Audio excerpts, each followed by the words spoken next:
그러면 새로운 정의는 우리가 어떻게 읽어낼 것인가. 저는 이재명 대통령이 꼭 당선되기를 바라는 입장이었는데 그 이유는 저는 딱 하나였습니다. 이재명 대통령과 같은 어린 시절, 이재명 대통령 같은 청소년 시절과 청년 시절을 겪은 사람이 대한민국 대통령이 된다는 것 자체가 사회의 패러다임을 전환시키는 중요한 계기가 될 수 있다. 전 더불어민주당 의원님이시죠? 최강욱 의원님 모시죠. 어서 오세요. 네, 안녕하세요. 반갑습니다. 조국 대표께서 옥중에 쓴 책에도 최 변호사님, 최 의원님하고의 인연이 다소 담겨 있더군요. 그러니까 어떻게 정리를 해야 될까요? 뭐 사제지간이면서 동료이자 친구다 이렇게 정리를 하시는 것 같은데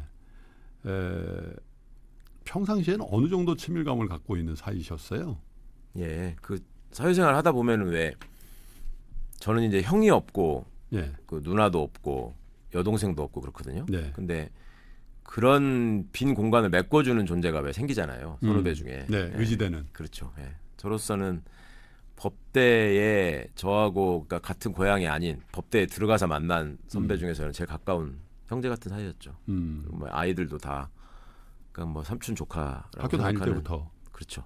거의 82학번이니까 제가 들어갔을 때는 뭐 몇 차례 말씀을 드렸었는데 그 석사 과정에 있는 조교였거든요. 맨 처음에. 그러니까 김 프로님도 저하고 동년배신 걸로 아는데 우리 그렇습니다. 왜 그때 논술 시험 봤잖아요. 학력고사 점수 갖고 가서. 맞아요. 그러니까 지원하고서 논술 시험 보지 않습니까? 맞아요. 대학에서. 논술 시험 보러 들어갔는데 시험지를 들고 와서 조교분들이 이렇게 나눠주는데 키 크고 잘생긴 사람이 들어오는 거예요. 그래서 제가 속으로 야 시골에서 올라와가지고 이제 서울대도 처음 와봤는데 서울법대가 뭐 어떻다고 하더니 조교도 잘생긴 놈만 뽑는구나. 그렇게 생각했죠.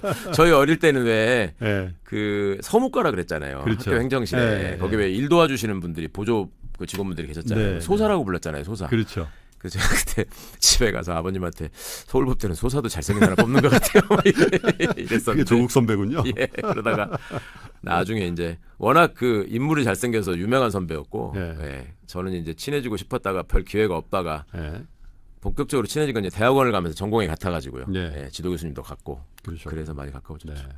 근데 어쨌든 오늘 모시게 된 배경이 어떻게 보면 참 윤석열이라는 정말 예정이 없던 대통령이 생기고 또 우리 정치사에 2020년대 계엄이라고 이런 얼척없는 일이 벌어지고 또 어쨌든 그 결과로 새로운 대통령이 또 탄생을 하게 되고 이런 어떻게 보면 한 3, 4년 동안의 정치적으로나 아까도 제가 초면에도 말씀드렸습니다만 아마 몇 년 사이에 이건 꼭 드라마가 될 것 같다. 그러니까요. 그 장면에 함께 계셨잖아요. 그죠? 그래서 그 얘기를 막전 막후 얘기도 들어보고 좀 어떤 의미를 가졌는지에 대해서 한번 되돌아보는 시간을 좀 가져보려고 모셨는데요. 그때 얘기를 좀 시작해 볼까 해요. 최근에 올해 초에도 문재인 전 대통령께서도 그거 후회한다. 솔직히 윤석열을 검찰총장에 발탁한 거는 당신 좀 잘못이다. 이렇게 인정하시는 말씀을 하시기도 하셨고 그때 당시에는 우리 국민들이 제 생각에도 뭔가 홀리는 것 같다라는 느낌? 그런 느낌도 지금에 와서는 든단 말이죠. 그때는 어떤 상황이었습니까? 왜 윤석열이라는 사람이 그 문재인 정부의 검찰총장이 될 수밖에 없는 그런 상황이었을까요? 어찌 보면 참 문재인 정부의 가장 큰 한처럼 남은 존재가 됐는데요. 우선 좀 윤석열이라는 캐릭터를 먼저 제가 느끼기에 딱 좀 정리를 하고 넘어가는 게 좋을 것 같은데 이번에 왜 체포영장 집행되는 과정에서 속옷을 입고 들어누워가지고 뭐 어떻게 했다라는 보도가 됐지 않습니까? 일반적인 상식으로 상상이 안 가는 모습이잖아요. 그렇죠. 한 나라의 대통령을 지낸 사람이 그것도 본인이 그 업무를 했던 사람이 다른 사람에게 집행할 때는 절대 어떤 예외나 저기를 특혜를 허용하지 않았던 사람, 별로 알려진 사람이. 그런데 그런 모습을 보인다는 게 그런 상황을 벌어지고 목격하기 전까지는 믿을 수 없는 일을 하잖아요. 이 사람은. 원래 캐릭터가 그런 사람입니다. 그러니까 당시에 저는 이제 윤석열이라는 사람을 초임 검사 때부터 제가 봐서 알고 있었던 사이예요. 연수원 23기거든요. 제가 26기 뻘이고 제 대학 때 친구가 그 동기로 검사로 임관한 친구가 있었어요. 그 친구 결혼식에 가서 제가 처음 봤는데 굉장히 독특한 캐릭터죠. 술을 뭐 너무 좋아하고 그런 사람이고 그 뒤로도 어찌어찌 하다 보니 제가 꼭 이렇게 접하게 될 수 있는 면이 있어서 이 사람은 검사로서 어떤 차원에서 쓸모가 있는 일을 할지는 모르겠으나 그 굉장히 능력 있고 정의감이 뛰어난 그런 바른 검사는 아니다라는 생각은 갖고 있었고요. 평상시에. 예. 예. 그러다가 윤석열이라는 존재가 국민들한테 많이 알려지고 각인된 게 이제 저는 사람에게 충성하지 않습니다. 그렇죠. 그때 유명해졌지 않습니까? 예. 그때 어찌 보면 스타 검사로 떴는데 제가 그때도 그 팟캐스트에 출연하고 이럴 때거든요. 그때 사실은 제가 그 얘기를 했어요. 이 사람은 검사가 세상에서 제일이라고 생각하는 사람이다 원래. 예. 근데 본인이 그 자리에 그냥 있다 보니까 어쩌다 보니 맨 앞줄이 된 사람이다. 그러니까 자기 입장에서는 국정원이 자기가 하는 수사를 방해한다는 걸 용납할 수 없었을 뿐이지. 예. 이거를 대선 과정에서의 어떤 흑막을 밝혀가지고 나라의 정기를 바로잡겠다는 생각까지는 없었을 거다라고 네. 공개적으로 말씀을 드린 바가 있었습니다. 근데 문재인 정부가 들어서기 전까지 최순실 씨라는 이름으로 대표되는 국정농단 사태라는 게 소위 있었고 네. 그 과정에서 당시의 시대적인 화두나 이런 걸로 적폐청산 이런 게 얘기가 됐잖아요. 그때 스타검사 윤석열이 박영수 특검팀의 수사팀장으로서 그렇죠. 많은 활약을 한 것처럼 언론에 의해서 보도가 되고 묘사가 됐죠. 그때를 되짚어 보면 그 이제 정례적으로 브리핑을 하던 그 이규철 변호사가 네. 무슨 코트가 몇 개다, 뭐 네. 어떤 코트가 어울리느냐, 뭐 이런 게 기사가 되고 거기 수사팀의 일원으로 참여했던 한동훈이가 뭐 아주 뭐 수사를 잘하는 무슨 패셔너블한 무슨 신동이다 이런 식의 또 그 기사가 나가고 저는 그게 나중에도 문재인 정부를 어지럽힌 검언유착의 시작이 거기서 비롯된 것이고 그 결과물로 윤석열이라는 사람이 대통령이 됐다로까지 이어졌다고 생각을 하는데 네. 만들어간 거죠. 계속 어떤 사람의 캐릭터를. 그러다 보니 국민들은 그런 창을 통해서 윤석열이라는 사람을 접하실 수밖에 없었고 저를 포함해서 많은 국민들이 문재인 정부가 출범하고 서울중앙지검장 윤석열 이게 이제 파격적으로 발탁돼서 처음 출근하던 날 네. 많은 분들이 박수를 보냈고 아 세상이 이제 달라지는구나. 저는 그때 상징적으로 MBC에서 해고됐던 최승호 PD가 MBC 사장이 되시는 장면과 네. 그 두 가지를 떠올렸거든요. 근데 막상 제가 이제 청와대에 들어가서 문무일 총장 다음에 총장 인선을 하는 과정이 이어지는데 그때 이제 후보군에 있는 사람들이 검찰총장 추천위원회에서 이제 추려집니다. 4명이 있었는데요. 그 4명에 대한 인사검증을 제가 맡은 사람이죠. 그때 그렇게 그 일을 하게끔 돼 있으셨잖아요. 그렇죠. 제 업무가 네. 그거니까요. 업무가. 예. 그런데 저희 내부 기준으로 이제 청문회에 출석해야 되는 사람은 인사검증의 기준이 훨씬 높습니다. 예. 그러니까 제출해야 되는 서류도 많고. 예. 근데 그 과정에서 이 4사람 중에 이게 최악이다. 그러니까 저희가 이제 그 대통령께 검증 결과를 보고 드리는 보고서의 내용에다가 이거는 결격 사유에 해당한다라는 팩트를 적을 때는 빨간색으로 적거든요. 네. 그다음에 약간 미흡한 거는 보라색. 아. 예. 그다음에 뭐 좋은 일을 한 거는 파란색 이렇게 적거든요. 그러면은 공직자로서 참 여러 면에서 이 사람은 너무 흠잡을 게 없다라고 하는 사람은 보고서가 대부분 파란색이고 그렇겠네요. 얇습니다 또 예. 분량이. 예. 특별히 뭐 시비 걸 게 없으니까요. 뭐 그렇죠. 예를 들어 주식 문제나 부동산 문제나 뭐 세금 문제나 병역 문제나 이런 것들이 민감한 게 있으면 그거를 확인해서 분석하는 보고서 분량이 늘어날 수밖에 없거든요. 그 넷 중에 윤석열이 빨간 글씨가 제일 많았고 분량도 제일 두꺼웠죠. 두꺼웠어요. 네, 할 얘기가 많고. 그런데 나머지 이 사람들과의 이제 최종적인 어떤 인터뷰 이거는 당시에 그 시대적인 과제를 적폐청산과 검찰개혁이 두 가지 어쩌면 두 마리 토끼를 잡아야 되는 상황이었기 때문에 조국 민정수석이 이제 직접 인터뷰를 하는데요. 그 과정에서 그 세 사람 중에 한 사람이 또 지금 민정수석이 된 봉욱 수석도 있고 그런데 예. 다들 이제 검찰개혁에 제가 검사 출신으로서 검찰개혁에 적극 찬성할 수는 없다. 그리고 거기서 생기는 문제점에 대해서 나는 얘기할 수밖에 없다. 이런 입장이었어요. 아, 나머지 3사람이 예, 전부 다. 근데 윤석열이라는 사람은 질문하는 사람보다도 오버해서 답을 하는. 공수처는 지금보다 훨씬 더 인력을 늘리고 강화해야 합니다. 예, 그다음에 검사를 하더라도 앞으로 변호사를 못하는 사람이 생기게 해야 된다. 검찰개혁은 반드시 해야 되고 수사기소는 무조건 분리해야 된다. 네. 자기가 해보니까 정말 그 폐해를 절감했고 중간에 이 사람이 잠깐 나가서 법무법인 태평양의 변호사로 있다가 그렇죠. 예, 태평양에 나가 있던 이명재 변호사가 총장으로 복귀할 때 함께 또 들어왔거든요. 그렇죠. 예. 그래서 신체 검사를 2번 받아가지고 뭐 부동시가 맞냐 다르냐 뭐 이런 얘기도 나중에 되고 그러는데 여하튼 그런 식의 지금 생각하면 정말 새빨간 거짓말을 했죠. 근데 그런 점이 당시에 국민들이 보기에도 당시가 이제 그 양승태 사법농단 사건 수사가 또 한참 저기 진행될 때거든요. 그렇죠. 대법원장 구속되고 네. 막 이럴 때니까 국민들이 보시기에는 막 성역 같은 데가 다 무너져 들어가고 그거를 칼을 두고 맨 앞에서 치고 나가는 윤석열의 모습이 굉장히 영웅화돼 있었고 언론이 그런 부분을 또 최대한 묘사를 했고 네. 그렇다 보니 국민적인 차기 총장 지지도가 윤석열의 80%가 넘었었습니다. 그때 이렇게 여론을 완전 스타였죠. 그랬었죠. 네. 그러니까 마치 윤석열을 안 시키면 개혁이 약간 뒤로 물러나는 것 같은 오히려 그런 상황이었죠 당시에는. 네. 그러다 보니 저는 내부에서 이제 이 사람이 갖고 있는 본질적인 공직자로서의 자세나 그 복무 과정에서의 어떤 직업윤리나 그 다음에 평소의 품행이나 행태나 이런 것들을 볼 때 지금 많이 얘기되고 있는 무슨 처갓집 문제 이런 걸 떠나서 공직자로서 해왔던 그 상황만 보더라도 총장은 절대 해서는 안 되는 총장감이 아니다 이런 판단을 하고 보고서를 한 3차례를 올렸었는데 결과적으로는 이 나머지 3사람도 그러면 그거를 극복할 만큼의 엄청난 무슨 장점을 갖고 있고 한 거냐 또 그렇지도 않았어요. 의지도 별로 없고. 예. 그러니까 인사검증을 정부 전부처를 상대로 하다 보면 각 부처별 특성도 보이고 수준이 보일 거 아닙니까? 그러면 예를 들어서 점수로 평가를 하자면 저희가 왜 중고등학교 다닐 때 선생님이 수학시험 같은 거 어렵게 내가지고 평균 점수가 너무 떨어지면 일괄적으로 한 20점씩 올리시고 뭐 이럴 때가 있잖아요. 그런 적 있어요. 검사는 인사검증을 하면 그렇게 네. 올리지 않으면 통과되는 사람이 거의 없는 수준이었습니다. 당시에. 네. 다른 일반 공무원들의 기준과 비교할 때 그런 상황이었기 때문에 어찌 보면은 그냥 울며 겨자 먹기로 그나마 이거 여기에 대한 의지를 보이고 그다음에 윤석열이 그때 이제 교묘한 논리를 만들어 설득을 한 게 뭐냐면 자기는 검찰총장이 돼서나 그 이후에서나 문재인 정부의 어떤 지향이나 대의를 절대로 저버릴 수 없는 사람이다. 왜요?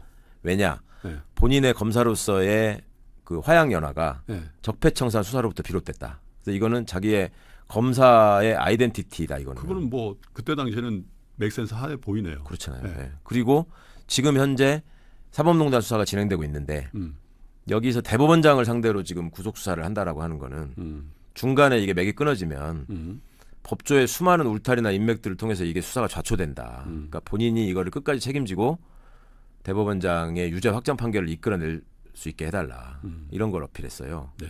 그러니까 당시에 양승태 대법원에서 벌어진 여러 가지 일들이라는 게 굉장히 국민들이 상상을 초월하는 점들이 많이 있었잖아요. 예. 무슨 뭐 김앤장 변호사님이 뭐 그 강제징용 사건 판결과 관련해서 뭐 대법원장을 찾아가서 대법원장실에서 만났다는 얘기까지 뭐 상상을 초월하는 얘기들이 많았잖아요. 거기다 뭐 판사 블랙리스트 얘기.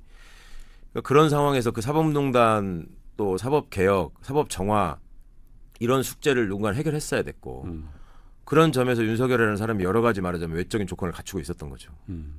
그런 불가피한 측면이 있었습니다. 그래서 본인의 그 너무 아쉽죠. 강한 의지 표명이 사실 우리 당시에 최강욱 비서관께서 두텁게 쓴 네. 예, 부적격 보고서를 이겨낸 그런 거죠. 거군요. 네, 어찌 예. 보면 실무적 판단을 정무적 판단이 이제 앞선 그런 점이 될 수 있는데. 근데 그 정무적 판단의 그 최종적인 그 결정은 당시 대통령이 하셨겠으나 네.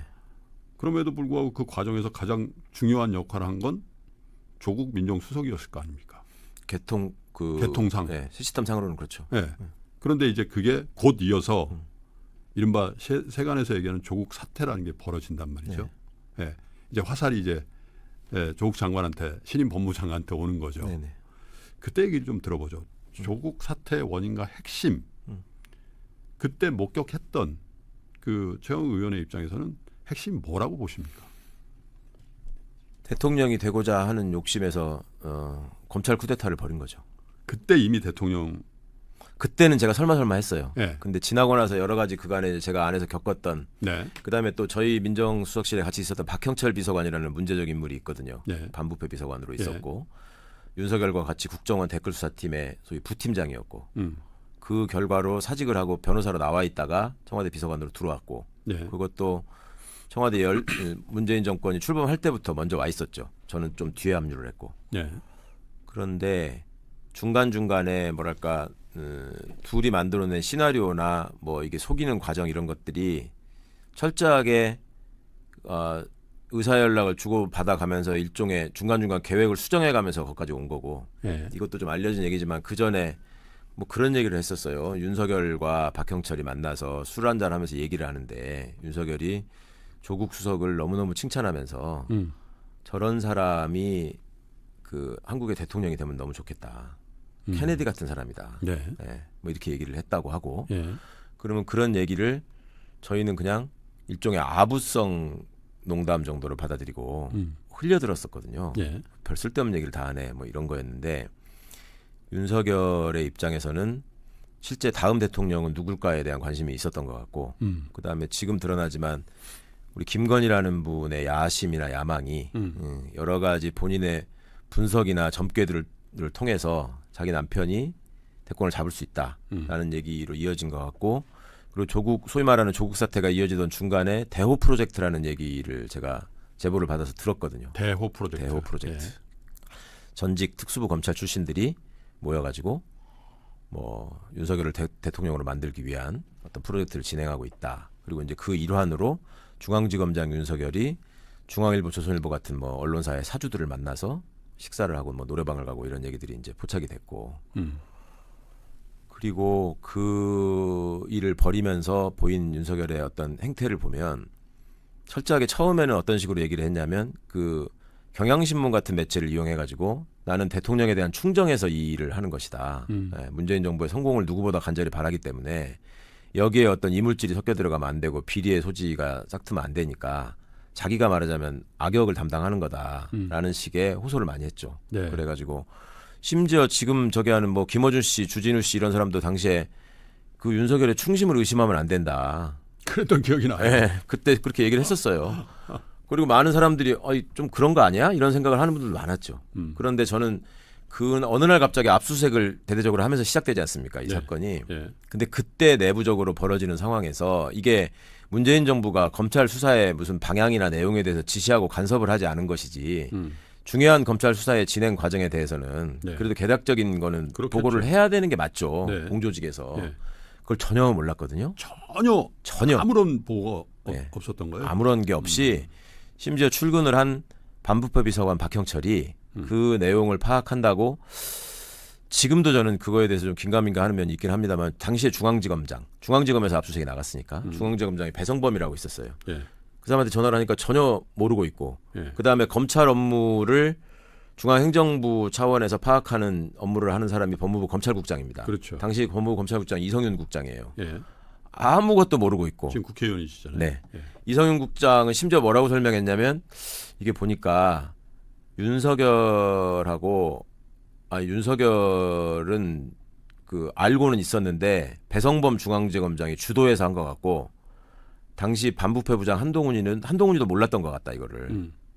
그래서 왜 그러냐 했더니 윤석열 입장에서는 한동훈을 보호해야 되기 때문에 이런 민감한 사건에 끼워 넣지 않은 것 같다. 그래서 중앙지검장 주도하에 뭐 벌인 일인 것 같다.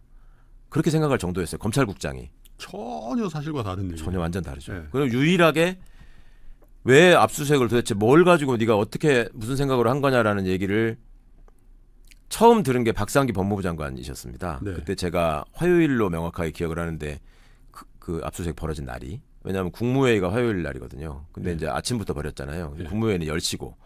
근데 박상기 장관도 출근하시면서 뉴스로 한 거예요. 그러니까 장관님 입장에서 너무 황당하잖아요. 그래서 국무회의에 참석하는 길에서 아니 국무위원 입장에서 대통령이 물으실 수도 있는데 알고 가야 될 거 아닙니까? 주무장관이. 그렇죠. 그런데 아무리 전화를 해도 총장이 전화를 안 받는 거예요. 연락도 안 되고. 그래가지고 법무부 장관도 모르시는 상태에서 왔다가 저도 좀 파악해 보겠습니다. 뭐 이런 상황이 된 거예요. 그렇군요.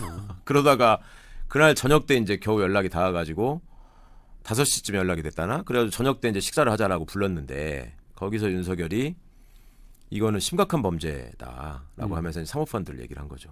제가 수사를 많이 해봐서 아는데 공직자가 사모펀드에 저기 들어갔다는 것만으로도 이거는 중대한 문제가 발생할 수밖에 없고 빨리 이건 도려내야 된다. 이런 식의 얘기를 한 거죠. 그리고 그런 식의 얘기를 요로에 많이 퍼뜨리고 다녔습니다. 그러니까 대통령께 뭔가 얘기를 전할 수 있는 사람이라고 보이는 자기가 과거에 소위 소외된 검사로 지방을 전전할 때 민주당 쪽에 어떤 그 캠프의 인사들이 윤석열의 지지를 이끌어내거나 아니면 윤석열의 진심을 파악하기 위해서 접촉을 한 사람들이 있었던 것 같아요. 당시에 뭐 최동욱 총장 같은 사람을 통해서. 근데 그렇게 해서 알게 된 사람들이 있을 거 아니에요. 그런 사람들한테 똑같은 얘기를 계속 퍼뜨렸던 거예요. 이게 뭐 사안이 중대하다. 네, 사모펀드라는 개인 비리가 중대하고 사학 비리도 연루돼 있고 또 파고파고 하다 보면은 이게 권력형 비리로 갈 수밖에 없어서 사전에 잘라내지 않으면 위험하다. 이런 식의 얘기를 한 거죠, 계속. 그러니까 듣는 사람 입장에서는 그래도 대한민국 검찰이 아무 근거도 없이 사실 무근의 얘기를 가지고 이렇게 나라를 들썩거리게 시끄럽게 하는 일을 하지는 않았을 거 아니냐. 그렇게 상상하는 국민은 예. 거의 없었을걸요. 그러니까요. 그런 상황이었죠. 그리고 내부에서 이제 저는 사실은 사전에 그 사모펀드의 존재를 저는 알고 있었거든요. 왜냐하면 재산 등록을 해놓은 재산 항목이었기 때문에. 검증하셨을 테니까. 그렇죠. 예. 그럼 당연히 그걸 검증하죠, 저희는. 예. 이 사모펀드 법무장관으로서의 검증. 예, 예. 법무부 장관 후보자로서 그거 다 들여다봤어요. 예. 그리고 사모펀드가 어떻게 출자가 돼 있고 뭐에 투자를 하고 있고 뭐 이런 것들도 대충은 알고 있었고 그 과정에서 이제 권력형 어떤 비리나 이런 게 개입될 소지가 있나 당연히 파악하는 게 저희의 책무이기 때문에 여러 가지로 검증에 전혀 그렇지 않았어요. 그리고 거기에 이제 그거를 그 재산 등록을 하게 된 이유도 본인이 먼저 이게 혹시 문제가 될까 싶어서 다 공직자윤리위원회에 물어보고 해가지고 이거는 등록하고 뭐 심사 대상도 아니다 뭐 이런 얘기를 들어가지고 한 거였단 말이죠. 그러니까 그런 것들이 다 검증이 됐기 때문에 당시에 박경철 비서관이 저에게 이게 지금 그 심각한 상황으로 계속 이어질 것 같은데 이제 수석님이라고 부르죠. 나는 수석님을 너무 좋아하니까 대통령님을 너무 존경하니까 더 이상 상처를 받지 말고 스텝다운 했으면 좋겠다라는 얘기를 했었어요. 여기서 수석이라면 조국 수석이죠. 법무장 후보. 방금 전까지 수석이다가 이제 법무장관 후보가 된 거니까. 네. 그러면서 거의 울먹울먹 하는 거예요. 그래서 제가 네가 지금 울먹거릴 게 아니라 내가 보기에 이거는 지금 근거가 없는 걸 가지고 지금 뭔가 선입견을 가지고 수사를 하는 거다. 하다 보면 분명히 이게 실체가 없다는 게 나올 수밖에 없을 거다. 니네가 검찰이 능력이 있는 집단이라면. 그러면 그 상황에서 과거 특수수사를 한답시고 했던 수법대로 가지치기를 해가지고 이거저거 갖다 붙여가지고 별건으로 어떻게든 유죄를 만들어서 거꾸로 뜨리겠다는 짓을 하지 말고 본인이 다니면서 핵심 범죄고 너무나 민감한 거라고 얘기했던 거를 확인해 보니까 아니라고 하면 끝내면 그만인 거다 이거는. 그렇게 하도록 하는 게 네 역할이다. 반부패 비서관으로서. 너는 공안 출신이니까 특수애들이 어떻게 하는지 수법을 알지 않느냐. 그러니까 이 친구도 제가 너무 잘 알죠. 그거는 못하게 막는 게 제가 할 일인 것 같습니다라고 얘기를 했고 저는 그렇게 될 거라고 한참 동안 생각을 했었습니다. 그래가지고 심지어 그 부인에 대한 어떤 그 수사로 이제 비화되고 뭐 그때부터 표창장 얘기가 나오고 뭐 하잖아요. 그 과정에서도 그 정경심 교수에 대한 변호인을 박형철 비서관이 청와대로 들어오기 전에 몸담았던 법무법인이 있어요. 네. 그 법무법인에 그 특별감찰반장으로 검사 출신으로 같이 들어왔던 이인걸 변호사라는 친구가 있었는데 그 친구는 먼저 나가 있었거든요. 이인걸 변호사가 그 법무법인에 복귀해가지고 그대로 몸담고 있었고 과거 그 법무법인을 같이 만들었던 박형철과 같은 검사 출신들이 다 같이 있었고 거기다가 첫 번째 변호를 맡겼었어요. 네. 그 수사가 진행되는 과정에서. 네. 그 정도로 별다른 이 악의가 없을 거라고 처음에 생각했었다고요. 그리고 이거는 제대로만 수사하면 오히려 더 클리어하게 검증될 수 있다라는 생각을 했고. 근데 갑자기 뭐 그 와중에 무슨 뭐 저기 동생의 무슨 이혼한 부인 뭐 이런 문제까지 갑자기 들고 나오고 애들 얘기를 하고 온갖 지저분한 플레이를 해서 이거는 정말 악성이다. 이건 나쁘다라는 얘기를 하고. 근데 그러한 와중에 이제 양쪽의 어떤 그 보고서가 막 이제 충돌하는 거죠, 계속. 이거는 아니다, 맞다, 뭐 이런 식의 얘기들이. 이제 그런 중간에 윤석열이가 이제 그 민정수석, 조국 수석의 후임으로 온 김조원 민정수석에게 예. 그 절대 하지 않던 전화를 걸어가지고 민정수석에게 호통을 치는 사태가 생기죠. 민정수석에게? 네, 오밤중에 전화를 걸어가지고.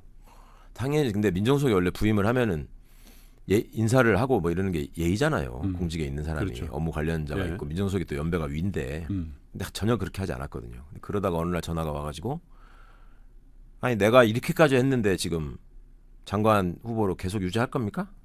이런 식으로 하면 내가 사표 내겠다. 이렇게 일방적으로 얘기를 하고 전화를 끊어버린 거예요. 네. 그때까지 김조원 민정수석은 대통령한테 정무적 부담을 덜어드려야 한다라는 생각이 되게 강했던 분이고 조국 수석과 관련해서 조국 장관 후보자와 관련해서 그만 내리는 게 좋겠다라는 의견 쪽으로 많이 기울어져 있었던 상황이었어요. 아, 그렇군요. 네, 그리고 그거를 결정하는 회의를 토요일 날 그 대개 삼청동에서 당정청 협의회를 마치고 그게 들어오면 대통령 관저로 와가지고 주요 관련자들이 모여가지고 이제 마지막 결정을 하자 이런 날이었거든요. 네. 근데 그 전날 금요일 밤에 전화가 온 윤석열이 김조원 수석한테 전화를 한 거예요. 그래서 그렇게 소리소리 지른 거예요. 근데 제가 무슨 다른 일 때문에 그 확인된 사실을 가지고 또 윤석열이 무리하고 있다는 얘기를 이제 보고를 하려고 민정수석한테 금요일 밤에 전화를 드렸더니 이분이 막 화가 나가지고 막 숨을 몰아쉬고 있는 거야. 그래서 아니, 왜 그러십니까? 그랬더니 윤석열이가 지금 전화가 왔는데 이런 식으로 나한테 호통을 친다. 내가 정말 기가 막힌다. 그래서 제가 아니 그러면은 빨리 대통령한테 그건 보고를 하셔야 될 일이다. 그랬더니 내일 아침에 나를 박자마자 대통령께 가서 보고하겠다. 그래서 이제 관저로 뛰어 올라간 거예요, 수석이. 토요일 아침에. 네. 그거 이제 고위 마지막 회의체가 다 모이기 전에. 그러니까 대통령께서 딱 들으시고 사표를 받아라. 이렇게 말씀하신 거예요. 이거는 이제 의도가 명확히 드러났다. 이거는 대통령의 인사권에 대한 인사권에 대한 도전이다. 네. 그렇지 않습니까? 대통령이 그렇죠. 그 과정을 지켜보면서 결정을 하려고 날짜를 잡아놨는데 본인이 알았는지 몰랐는지는 모르겠으나 그거를 대통령의 수석비서관한테 전화를 걸어가지고 호통을 치는 내가 그리고 워딩도 내가 이렇게까지 했는데 당신들이 고집을 부리느냐. 내가 그러면 그만두겠다라는 말을 한 거잖아요. 너무 기가 막힌 일이었고 그 상황에서 이제 저희는 당연히 사표를 제출할 걸로 알았습니다. 그래서 토요일 날 이제 그 상황을 고지를 하고 그 회의는 이제 그러면 조국 장관은 임명한다. 이거는 그냥 인사권에 대한 도전이고 모종의 악의가 있기 때문에 이대로 이걸 용납해서는 안 된다라고 당연히 결론이 갈 수밖에 없는 상황을 윤석열 스스로 만든 거예요. 네. 일요일 날 박형철 비서관이 사표를 받으러 갑니다. 그래서 월요일 날 저희가 출근을 했는데 아침 회의 때 사표를 들고 왔는 줄 알았어요. 그 수석이 사표 가져왔냐? 그러니까 아니 뭐 그냥 홧김에 한 말이었고 안 낸답니다. 그런 거였죠. 그게 이제 거기서 우리 문재인 대통령께서 정치인 출신의 그러니까 김영삼 대통령 같은 정치권에서 여러 가지 이제 그 정무적인 경랑을 겪어온 대통령이셨다면 산전수전 다 겪으셨다면 네, 그러셨다면 당장 사표를 받아오라고 하고 그걸 공개하셨을 겁니다 아마.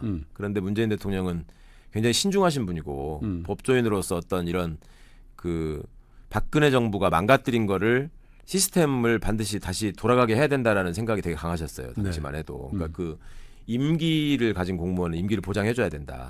그때 왜 자칭 보수 정권이 들어서기만 하면은 왜 임기 있는 사람도 강제로 막 쫓아내잖아요. 그렇죠. 언론사 사장들부터 무슨 주요 지기자들을. 근데 문재인 정부 출범해서는 경찰청장도 그대로 근무했고 감사원장도 박근혜 씨가 임명한 사람이 그대로 있었고. 그렇기도 하고 본인이 당신이 임명한 검찰총장 그런 일로 해서 또 사표를 받는다는 것도 사표를 내지 않는 상황에서 문재인 전 대통령의 품성상 그렇죠. 쉽지 않았을 것 같긴 해요. 그리고 이제 어찌 보면 착한 분들의 한계인데 아무리 나빠도 이 정도는 될 거야라는 기본적인 믿음이 있었던 거죠. 그러니까 본인이 사표까지 내겠다고 한 마당에 그러면 실체가 없는 걸로 확인이 되고 하면은 이제 그거는 그거대로 수용하겠지라는 생각이 있었고 그런 부분들은 청문회를 통해서 한 번 더 검증되는 절차가 있으니까 그때 가가지고 결정이 늦지 않다라는 생각을 하신 거죠 대통령은. 근데 결과적으로는 그게 이제 판단이 좀 늦은 상황 결과가 돼버리긴 했지만 그때로서는 그런 판단이 또 있을 수밖에 없었습니다.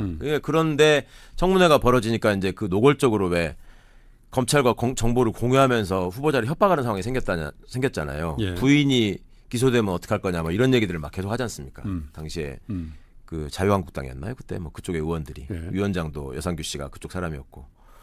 그러니까 이제 그런 상황들을 쭉 겪고 결과적으로 그 조사 한 번 안 한 엉성한 공소장을 가지고 기소를 하지 않습니까? 이거는 명백히 총장이 법무부 장관을 내가 선택하고 내 마음에 들지 않는 장관을 날리겠다라는 걸 표현한 거고 또 그 와중에 무슨 얘기까지 이제 암암리에 흘렸냐면 만약에 이 수사를 못하게 하면 그 사법농단 사건 수사나 공소유지도 일체 중단하고 다 나자빠지겠다 우리는 마음대로 한번 해봐라. 이런 식이었어요. 근데 이게 그 우리나라 뭐 여러 부처가 있지만 그래도 상명하복, 기강 이게 국방부를 제외해놓고 보면 법무부가 제일 센 데 아닙니까? 국방부가 더 세죠 법무부가. 아니, 그러니까 국방부 제외하면. 그러니까 포함시켜도 검찰이 더 세다고요. 그런데 어떻게 그런 일이 있을 수 있죠? 그러니까, 대통령과 검찰총장 사이에서. 그러니까 이 집단은 제가 여러 번 말하는 국가기관이나 공조직으로 생각하시면 안 되고 이거는 그냥 정치 집단이에요. 그러니까 윤석열이라는 어떤 사적 욕망에 가득 찬 총재를 모시는 정치 집단이 된 거예요.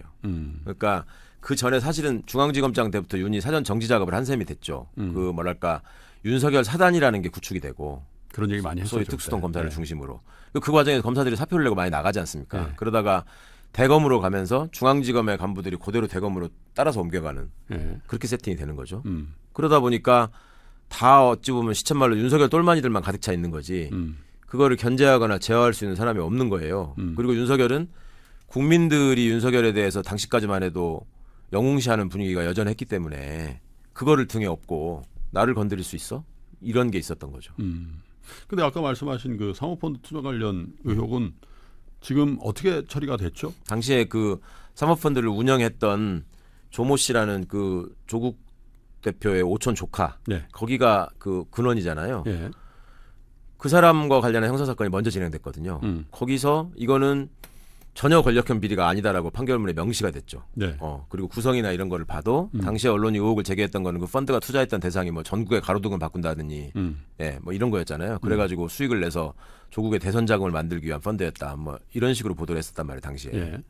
전혀 하나도 실체가 드러나지 않았고 말도 안 되는 소리였다라는 게 그거는 조국 장관 사건, 정경심 교수 사건, 그 조모 씨 사모펀드 운용자 사건에서 다 공통적으로 확립된 사실관계 확정이죠. 조국 대표가 지금 그 사업 처리를 받은 거는 구체적으로 어떤 혐의에 대한 법원의 인정 때문입니까? 이거저거 다 빼고 예. 입시비리 표창장? 아니 표창장이 아니고요. 서울대 법학전문대학원에 예. 딸을 예. 오지도 않았는데 온 것처럼 뭘 만들어줬다라는 거. 그다음에 뭐 청탁금지법 위반. 그거 아시지 않습니까? 예. 부산대 의대에서 장학금 받은 거를 예. 민정수석 재직 기간만 딱 잘라내가지고 요거는 뇌물이다라고 기소했다가 그게 무죄가 되니까 청탁금지법으로 공소장을 바꿔가지고 연간 뭐 300만 원 이상 받을 수 없는데 아빠가 민정수석이기 때문에 딸한테 장학금을 준 거고 이거는 결국 아빠한테 준 거다. 이런 식의 구성을 해가지고 그거를 청탁금지법 위반이라는 죄명을 갖다 붙였고 법원이 또 그걸 받아준 거죠 그대로. 그러니까 대한민국의 공직자들은 자녀들이 장학금을 받으면 안 되는 거예요. 다 김영란법 위반인 거예요. 지금 대법원 현재 판례에 의하면. 근데 대통령 부인은 아무거나 받아도 돼요. 장학금 받은 자녀를 두고 있는 공직자가 굉장히 많은데 제가 알기로. 그러니까 다들 애가 장학금만 자랑하지 않아요? 우리 애가 이번에 장학금을 받았다고. 아니 아빠 효녀라고. 왜냐면 그렇죠. 공직자가 무슨 월급이 있냐. 공직자는 또 장학금 지원도 안 되잖아요. 그러니까. 요새 회사든 대학 등록금 지원해 주는 데 많잖아요. 네. 예. 그러니까 그래도 참 다행이라고 그런 덕담을 많이 하잖아요. 우리들끼리 만나면. 근데 저는 다른 건 뭐 제가 다 사업적인 걸 잘 몰라서 검토를 안 해봤는데 곽상도 의원 네, 아들 50억. 네. 이거하고 비교 거기 사업 처리 안 받았죠. 기소됐는데 무죄라고 했죠. 무죄다. 네, 무죄. 네. 그러니까 사업 처리 안 받았잖아요. 뭐 결국 결과적으로 뭐 자격증 사면 목권도 없고 그런 거 아닙니까? 이게 어떻게 법감정이 이렇게 이거 어떻게 양립할 수 있죠? 그러니까요. 그게 사회생활을 조금 해본 사람이라면 네, 그리고 그 아들이 50억의 성과급을 받는다는 게 김프로님은 특히 또 국제적으로 한국이 경제적으로 또 어떤 위상을 갖고 어떤 평가를 받는지 너무 잘 그러니까, 아시잖아요. 예. 우리나라 정도 수준이 되는 나라에서 예. 이런 일이 벌어진다는 게 사법 절차를 통해서 정말 황당한 일이죠. 근데 아마 윤석열 정부 들어와서 국민들이 시사 영어로서 좀 많이 접하신 게 법비라는 말일 겁니다. 법비. 법꾸라지 전에는 법꾸라지라고 하다가 법비라는 말이 이제 예. 쓰였는데 법꾸라지라고 하는 건 법을 이용해 가지고 법망을 교묘하게 빠져나가는 걸 표현하는 거였다면 법꾸라지는 주로 법률 지식이 있는 피고인이나 피의자를 상대로 하는 말이었다면 법비라는 말은 현직 판검사들을 상대로 하는 말이죠. 교묘하게 법을 비틀어 가지고 봐줄 사람은 봐주고 자기들 눈에 거슬리는 사람은 어떻게든지 범죄자로 만드는 이런 모양새가 문재인 정부 내내 어찌 보면 이어진 셈이죠. 어쨌든 이 조국 장관의 그 일련의 사태가 우리나라 이 정치 지형도를 엄청나게 바꿔놨죠. 그럼요. 정치, 사회, 뭐 철학 정말 많은 분야에 영향을 미치고 아직까지도 사실은 그 논쟁이나 분열이 끝나지 않았어요. 이번에 사면 얘기 나오고 할 때 또 한 번 그렇죠. 엄청 우리 사회가 다시 또 이게 찬반으로 나누고 그렇습니다. 또 어떻게 보면 기존의 입장을 견지하던 입장에서는 사실 계엄 사태라든지 또 새 정부와 출범 이런 걸로 좀 누그러져 있다가 다시 이게 부상하는 그런 계기가 된 것도 같아서 일견 걱정되는 부분도 좀 있습니다. 그러니까 이렇게 얘기하더라고요. 어떤 분의 분석에 제가 좀 보면서 이렇게 고개를 끄덕였는데 조국 장관 사건의 문제를 보면 이거는 제도가 가진 결함을 전적으로 인간의 문제로 돌변시켜가지고 다 뒤집어 씌운 거다. 그러니까 입시제도가 만들고 만들어 있었던 소위 스펙 갖추기 뭐 이런 거를 부모의 사회적 지위를 이용해 가지고 다 만들어서 자기 자식만을 챙겨 가지고 뭐 저기 하려고 했던 거 아니냐. 이것들이 말하자면 서민들의 영린을 건드리고 윤석열이가 공정이라는 화두를 운운하면서 언론을 이용해 가지고 조국을 만신창이로 만든, 그다음에 그 멀쩡하게 의대 졸업하고 의사고시까지 합격한 사람의 자격을 다 박탈하고 고졸로 만든 그런 배경이 되지 않습니까? 그런 감정선을 건드린 것이. 근데 당시의 입시 제도나 당시에 벌어지고 있던 대입과 관련한 여러 저기에서의 준비들을 경험한 분들은 네. 실제 학부모였거나 학원 강사였거나 이런 분들은 이건 말도 안 된다라고 얘기를 하잖아요. 예. 그러니까 제도가 갖고 있는 결함을 인간의 문제로 해가지고 한 사람한테 다 뒤집어 씌운 결과물이 된 거고, 반대로 인간이 갖고 있는 결함을 제도의 탓으로 돌리는, 이게 지금 대표적으로 윤석열이 보이고 있는 태도. 그러니까 본인이 분명히 내란을 일으키고 불법적인 계엄을 다 하고 했음에도 불구하고 이거를 헌법재판 제도를 탓하고 체포영장 제도에 결함이 있다고 하고 계엄이라고 하는 건 제도적으로 자기가 할 수 있는 일이라고 하고 이런 식으로 호도하려고 하는 것 자체가 너무나 이게 논리가 전도된 거다라는 얘기를 하고, 그거를 언론이 제대로 짚지 않는다. 그리고 본인들과 평소에 가깝게 지내고 술 고기 한 번이라도 더 사준 쪽의 얘기로 너무 경도돼가지고 하나의 프레임을 만들었고, 그리고 아까 제가 국정농단 사건 때부터 이게 발화가 됐다라고 말씀드린 부분은 그때 그 국정농단 특검의 과정을 통해서 현직 대통령이 탄핵되는 결과로 이어졌잖아요. 거기서의 어떤 효능감을 느낀 것 같아요. 그러니까 정치검찰과 예. 친검 언론이 우리가 힘을 합치면 할 수 있다. 현직 대통령이든 현직 대법원장이든 다 꺾을 수 있다라는 데서 오는 일종의 쾌감? 그런 것들이 그 뒤로도 이자들에게는 제휴관계로 계속 이어지고, 그간의 한국 사회가 키워온 입시를 통과해서 어떠한 일정한 성적만 갖고 있으면 모든 거를 다 갖춘 걸로 그냥 간주했던 이런 데서 오는 여러 가지 문제점들이 한국 사회의 욕망이 낳은 그 출세 구조 이런 것들의 가장 안 좋은 모습들이 결집돼 있는 게 조국 사태나 윤석열 당선이나 이런 모습으로 집약돼서 나타난 거 아닌가 하는 생각을 합니다, 저는.